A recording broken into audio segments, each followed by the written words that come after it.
नौकर थी और आज इस घर में उसकी हैसियत एक बहू की हो गई है। वाह मॉम, आखिरकार वो लड़की अपने मकसद में कामयाब हो ही गई।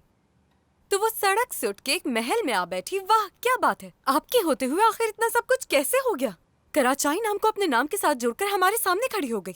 मैं तो सोच भी नहीं सकती थी कि इतना कुछ हो जाएगा। मुबारकबाद देनी चाहिए उसे। तुम्हें तो नंद बनने पर खुश होना चाहिए। मॉम मुझे ये बताइए कि आपने और डैड ने क्या सोच के इतना बड़ा फैसला किया है? यहाँ इस वक्त कराचाई फैमिली की बात हो रही है। क्या आपको ये सब ठीक लगता है? बता नहीं सकती कि मुझे कितना अफसोस हो रहा है ये सब देखकर।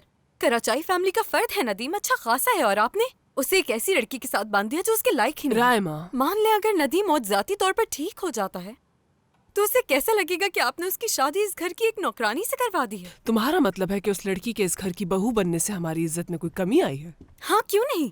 आपने अपने होश और हवास में उस लड़की को इस घर की बहू बनाकर नीचा दिखाया है हम लोगों को।